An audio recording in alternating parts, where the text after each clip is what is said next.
Salut à tous, aujourd'hui épisode numéro 963 de l'After Zap Image. On débute avec cette liste des 23 sélections qui disputeront la Coupe d'Afrique des Nations dans quelques mois au Cameroun. Il ne manque plus qu'une place, elle se jouera entre le Bénin et le Sierra Leone. Vous faites un petit arrêt sur Image pour découvrir l'ensemble de ces sélections et il y a évidemment du beau monde. L'Algérie sera présente pour défendre son titre, le Maroc, la Tunisie, l'Égypte, le Ghana, le Nigeria, le Cameroun, la Côte d'Ivoire. Toutes ces sélections seront présentes au Cameroun dans quelques mois. On enchaîne avec le résultat du Maroc qui s'est imposé 1-0 hier face au Burundi grâce à un but de Mounir El Haddadi, son premier but avec la sélection marocaine, lui qui a longtemps hésité entre l'Espagne et le Maroc. Il a opté pour le Maroc, c'était son premier but hier, but qui permet au Maroc de s'imposer. Au final, le Maroc termine en tête de son groupe avec 10 buts marqués pour un petit but encaissé. Les hommes de Vaïd sont évidemment qualifiés pour la prochaine édition de la Coupe d'Afrique des Nations. On enchaîne les amis avec le programme de la journée. Cette fois-ci, on parle évidemment des éliminatoires au Mondial 2022. Troisième journée pour toutes ces nations européennes. L'Angleterre reçoit la Pologne, l'équipe de France sera du côté de Sarajevo pour affronter la Bosnie, l'Espagne reçoit le Kosovo, l'Allemagne reçoit la Macédoine, l'Italie sera du côté de la Lituanie. On enchaîne avec les résultats de la veille. Victoire pour le Portugal du côté du Luxembourg, match nul décevant pour la Turquie qui avait pourtant bien démarré ses éliminatoires, les Turcs tenus en échec hier par la Lettonie.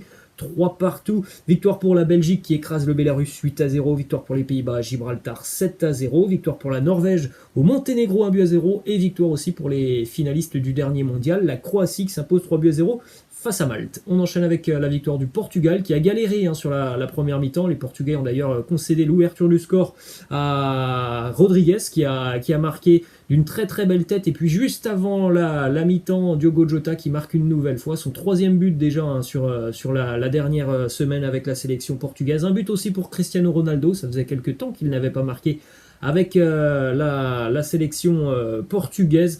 Une bonne opération évidemment pour le Portugal au niveau du classement. On enchaîne avec le résultat de la Belgique qui s'impose 8-0 face au Bélarus. Pourtant il y avait quand même quelques changements au niveau du 11 titulaire belge.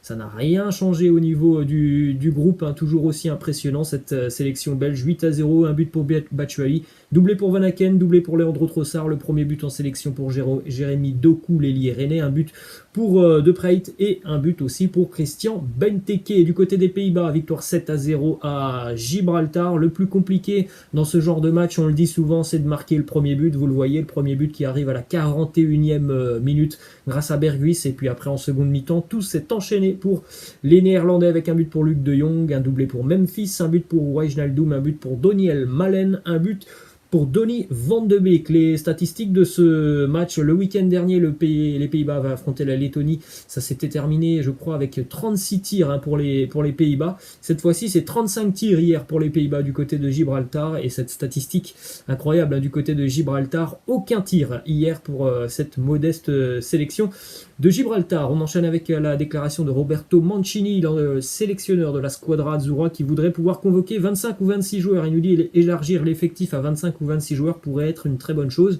car la saison était difficile pour les garçons qui enchaînent des matchs tous les 3 jours, et on ne sait jamais, il peut arriver que pendant le tournoi, quelqu'un attrape le virus. C'est une très bonne réflexion de Roberto Mancini. C'est une idée évidemment qui est à creuser pour l'UEFA. Ensuite, une petite info qui concerne Karim Benzema qui sera jugé dans le courant du mois d'octobre à Versailles pour l'affaire de la sextape de Mathieu Valbuena. Cette affaire qui date d'il y a 4 ou 5 ans maintenant. C'est cette affaire déjà qui a écarté du groupe de l'équipe de France Karim Benzema, et puis après il a été écarté définitivement, on va dire, par rapport à tout ce qui s'est passé, les déclarations autour de Didier Deschamps. Vous avez la réaction de Karim Benzema lorsqu'il a appris qu'il serait jugé au mois d'octobre. Il nous dit voilà, enfin, vamonos, que la mascarade s'éteigne pour toujours. Ensuite, déclaration de Fabien Barthez qui nous parle de Benzema en équipe de France. Il nous dit on empêche un mec de jouer au foot. Il a fait ce qu'il a fait, mais qui n'a jamais fait d'erreur? On en fait tous. Moi le premier, il faut qu'elle serve à quelque chose. Et Zidane, est-ce qu'il n'en a pas commis? Alors il est vrai que Karim Benzema a fait des erreurs. Je pense que les déclarations qui étaient sorties dans la presse en ce qui concerne Didier Deschamps, Didier Deschamps ne l'a jamais pardonné. Il ne le pardonnera certainement jamais. Ensuite, du côté de la sélection serbe, le défenseur de Strasbourg, Stefan Mitrovic, qui réagit par rapport au but de Ronaldo le week-end dernier dernier. Vous vous souvenez tous ce but qui est rentré, mais qui n'a pas été accordé par l'arbitre. Déclaration de Stefan Mitrovic qui nous dit: Cristiano a sa vision de la situation, il est peut-être énervé, mais je ne pense pas que le ballon soit rentré. Ça c'est évidemment de la mauvaise foi de la part de Stefan Mitrovic. Toujours sur ce but, cette fois-ci c'est dans le vestiaire de Manchester United à la place de Bruno Fernandes. Regardez cette image que Nemanja Matic a posée. Il a fait un petit montage où le ballon est encore sur la ligne de but avec ce petit message. Il est clair que le ballon est sur la ligne. Assez marrant cette petite image de Nemanja Matic. Je pense que ça va évidemment faire sourire Bruno Fernandes lorsqu'il va retrouver le vestiaire des Red Devils. Du côté des voisins de City, on en parlait, le départ de l'illustre buteur Sergio Aguero, meilleur buteur de l'histoire du club, 257 buts, 384 matchs, 4 fois champion d'Angleterre, c'est quelqu'un quand même, Sergio Aguero du côté de Manchester City. Il fera ses valises en fin de saison. Il y a déjà beaucoup de clubs qui se montrent intéressés, notamment le Paris Saint-Germain qui aurait d'ores et déjà formulé une offre pour Sergio Aguero. Mauricio Pochettino est un grand fan de l'attaquant argentin. On rappelle que Pochettino est argentin, donc ça peut aider quand même au niveau des négociations. D'autres clubs se montrent déjà intéressés, Manchester United, Chelsea, l'Inter. Du côté de Barcelone, on est toujours intéressé. Mais par exemple, Ronald Koeman, lui, c'est pas son choix prioritaire. Il préférait par exemple l'arrivée de Memphis. Mais au niveau de la direction catalane et notamment de Joan Laporta, Sergio Aguero, c'est un profil que l'on apprécie beaucoup. Et on sait aussi du côté de Barcelone que c'est un joueur qui connaît très très bien et qui apprécie énormément Lionel Messi. Donc ça pourrait être une bonne pioche évidemment pour le Barça de rapatrier un autre Argentin avec Léo Messi. Du côté de Liverpool, déclaration de Mohamed Salah qui va retrouver le Real Madrid la semaine prochaine en Ligue des Champions. Il nous dit: le Real, ils ont perdu de grands joueurs comme Cristiano, c'est le meilleur joueur de l'histoire, quelqu'un qui a marqué beaucoup de buts, mais en même temps ils ont signé Eden Hazard. Eden a été très malchanceux sur ces derniers mois. Il a été blessé, nous devons être prêts à les affronter. Autre déclaration de Salah sur ses retrouvailles avec Sergio Ramos, il nous dit: disons simplement que j'ai une motivation particulière pour gagner la confrontation et passer en demi-finale. Ce qui va se passer maintenant ne changera pas le résultat de la finale à Kiev. C'est du passé, il y a 2-3 ans, c'était il y a 3 ans je crois, finale Ligue des Champions, Liverpool face au Real, Liverpool qui perd ce match et qui avait perdu aussi Mohamed Salah sur blessure de Ramos. Retrouvailles donc la semaine prochaine. Toujours du côté du Real Madrid, déclaration de Thibaut Courtois qui nous dit: je n'ai jamais vu Eden Hazard être aussi affûté, il a vécu des jours difficiles après sa blessure, mais il travaille très dur chaque jour et je suis certain qu'on le reverra plus en forme que jamais. C'est tout ce que l'on souhaite à Eden Hazard, même si on peut quand même avoir maintenant de sérieux doutes sur un retour en grande forme de Eden Hazard, parce qu'il y a malheureusement toujours des rechutes pour Eden Hazard. Ensuite, la déclaration de Mino Raiola, l'agent d'Erling Haaland, qui nous dit: Haaland, il peut aller n'importe où, il en a le niveau, il aurait pu le faire déjà l'année dernière, peut-être que j'ai été trop prudent avec lui en l'emmenant à Dortmund. Il est en avance sur son âge, on verra ce qui se passera. On voit quand même qu'il y a beaucoup de déclarations de la part de Mino Raiola depuis quelques mois maintenant autour d'Erling Haaland. Je ne serais pas surpris quand même que Raiola force un petit peu la décision sur ce mercato pour que Haaland puisse quitter le Borussia Dortmund. Évidemment, il y a des intérêts financiers. Lorsqu'un joueur comme ça quitte un club, il y aura certainement un très très gros chèque pour son agent. Ensuite, du côté d'Arsenal, c'était sur un live Twitch, l'un des supporters des Gunners qui a posé une question à Pierre-Emerick Aubameyang: est-ce que tu pourras dire à Martin Odegaard de signer et de rester avec nous? Réponse de Pierre-Emerick Aubameyang, le capitaine des Gunners, qui a répondu à ce fan en lui disant: certainement, oui, je vais lui demander. Martin Odegaard qui fait de bonnes prestations avec les Gunners, tout le monde s'en rend compte évidemment sur le terrain, les fans aussi sont séduits du côté des Gunners, donc voilà, Arsenal a envie d'acheter définitivement Martin Odegaard, mais le Real Madrid ne serait pas contre l'idée de le faire revenir. Ensuite, du côté d'Aston Villa, petite info qui concerne Jack Grealish qui a repris l'entraînement hier avec les Villains. Il était blessé depuis la fin du mois de février. Jack Grealish, un joueur très très important pour Aston Villa. Direction l'Italie maintenant, Gianpiero Gasperini, l'entraîneur de l'Atalanta, a été élu meilleur entraîneur de la saison 2019-2020 par ses homologues de la Serie A. Il remporte ce trophée pour la 2e année consécutive. On le sait, l'Atalanta, une équipe qui travaille très très bien. Il n'y a pas forcément beaucoup de moyens financiers du côté de l'Atalanta, mais en tout cas, quand tu regardes un match de l'équipe de Gasperini, tu te régales parce que c'est du football total. Hein. C'est tout pour l'attaque du côté de Bergame. Ensuite, une info qui nous arrive du quotidien italien, la Gazzetta dello Sport, qui annonce que plusieurs clubs français, dont l'Olympique de Marseille, seraient intéressés par Adrien Rabiot.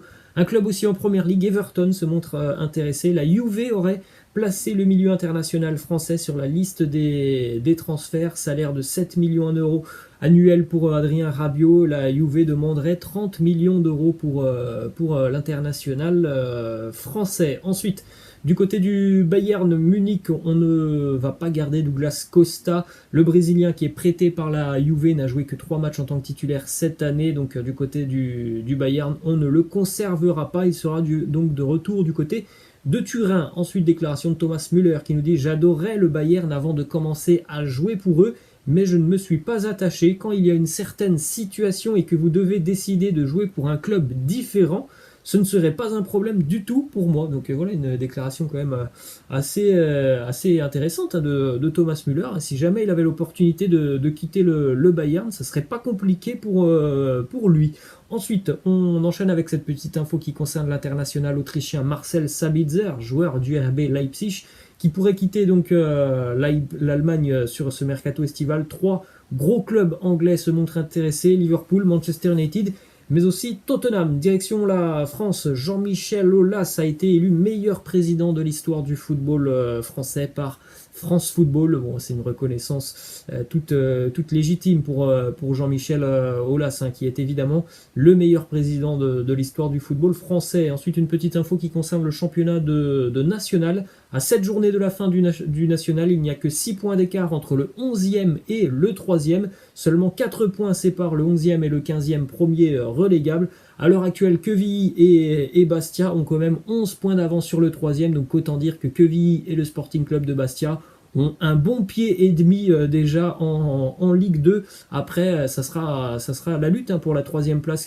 qui est synonyme de barrage. Orléans, le Red Star notamment, sont présents dans cette lutte. Ensuite, on continue avec une déclaration de Ronaldo, le Brésilien, qui rend hommage à Carles Puyol. Il nous dit « Puyol, il a fait du football un sport propre. En défense, il était très dur, ne lâchait rien, mais c'était quelqu'un de très loyal et très fair-play. C'était un exemple, un joueur remarquable. Carles Puyol, une véritable légende hein, du côté de Barcelone. Et comme le dit Ronaldo, c'était vraiment quelqu'un sur le terrain qui était très très bon, mais il était toujours très très bon sans faire mal par exemple à ses adversaires. C'était quelqu'un de très très propre et comme le dit Ronaldo, quelqu'un vraiment d'hyper fair-play. Ensuite, une déclaration de Johan Cruyff qui nous dit « Qu'est-ce que la vitesse ?» Les sportifs confondent souvent la vitesse d'action et la vitesse d'analyse. Si je commence ma course avant mon adversaire, c'est parce que j'ai compris ce qu'il se passait avant lui. Et on termine, les amis, avec ce résultat. Hier, c'était en début d'après-midi, éliminatoire du mondial au niveau de la zone Asie. La victoire du Japon 14-0 face à la Mongolie avec notamment un but à la 91e, un but à la 92e, un but à la 93e. Voilà là, les amis, la fin de cet After Zap Image. J'espère que ça vous a plu. N'hésitez pas comme d'habitude à lâcher un petit pouce bleu. Je vous laisse, je vous dis à la prochaine. Ciao.